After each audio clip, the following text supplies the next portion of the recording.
ಗೊಬ್ಬರ ಹಾಕ್ಬೇಕಂದ್ರೆ minimum 1.5 ton ಗೊಬ್ಬರ ಹಾಕ್ಬೇಕು.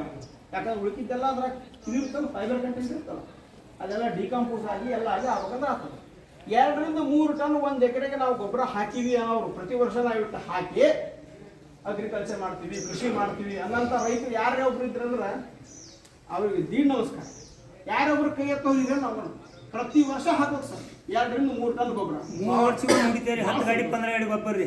3 ವರ್ಷಕ್ಕೆ ಮುಗಿತಾ 10 ಗಾಡಿ 15 ಗಾಡಿ. 3 ವರ್ಷಕ್ಕೆ ಒಂದ್ಸರ್ತಿ 10 ಗಾಡಿ 15 ಗಾಡಿ ಹೊಡಿತೀವಿ. 10 ಗಾಡಿರ 15 ಗಾಡಿ. 10 ಗಾಡಿಲ 20,000 ಮಾಡಿ ತಗೋತಾ 3,000 ಮಾಡಿ ತಗೋತಾ ತಿಪ್ಪಿ ಗೊಬ್ಬರ. ವಾ ಭಾಳ ಚಲೋ. ತಗೋರಿ ಈ ಸರ್ತಿ ತೊಳೋ ಹೊತ್ನಾಗ ಜರ ಜಲ್ದಿ ತೊಗೊಂಡ್ಬಿಡ್ರಿ.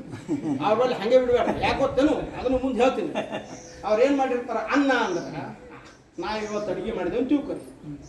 ಅಡುಗೆ ಮಾಡೋ ಹೊತ್ನಾಗ ಜರ ನೀರು ಜಾಸ್ತಿ ಆಯಿತು, ಜಲ್ದಿ ಹಳಸ್ತಾನೆ. ಯಾವಾಗ ಮಾಡಿರ್ತೀವಿ 3 ತಾಸು 6 ತಾಸು 9 ತಾಸು ಬೇಡ. ರೊಟ್ಟಿ ಪಟ್ಟಿ ಇತ್ತಂದ್ರೆ 1 ವಾರ ತನಕ ನಡೀತದೆ. ಆಮೇಲೆ ಏನಾಗ್ತದೆ, ಬುಳಿಸ್ಕೊಳ್ಲಿಕ್ಕೆ ಶುರು ಆಗ್ತದೆ, ಫಂಗಸ್ ಆಗ್ತದೆ, ವಾಸನೆ ಬರ್ಲಿಕ್ಕೆ ಶುರು ಆಗ್ತದೆ, ಹೊಲಸು ವಾಸನೆ. ಆ ವಾಸನೆ ಬೇರೆ, ಸುವಾಸನೆ ಬೇರೆ. ಅಡಿಗೆ ಪಕ್ಕ ಬಿಸಿ ಬಿಸಿ ಅಡಿಗಿರೋ ಹೊತ್ತಿನಾಗಿನ ವಾಸನೆ, ಅದನ್ನು ವಾಸನೆ ಬರ್ತಲ್ಲ, ನಮಗಮಗ ವಾಸನೆ ಇರ್ತದೆ. ಅದು ವಾಸನೆ ಹತ್ತಿದ ತಕ್ಷಣ ಬಾಯಾಗ ನೀರು ಬರ್ತದೆ. ಅದೇ ಹಳಿಸ್ತು ಅಂದ್ರೆ ಅದರ ವಾಸನೆ ಅದ್ರ ಕಡೆ ನೋಡ್ಲಿಕ್ಕೆ ಅನಿಸ್ಬಾರ್ದು. ಹೌದಲ್ಲ? ಹಂಗೆ ಗೊಬ್ಬರ ಅಂದ್ರೆ ಏನು? ಯಾಕಂದ್ರೆ ಇವತ್ತು ನಾವು ಮಾಡೋ ಗೊಬ್ಬರ ಕಡಿ ಬಿಸಿಲಾಗ ಹೋಗೋದು ಹಾಕಿರ್ತಾರೆ, ವರ್ಷಗಟ್ಟಲೆ ಜಗ್ನಾಗ ಇಟ್ಟಿರ್ತಾರೆ, ನೀರು ನಿಂತಿರ್ತದೆ ಮಳೆದು.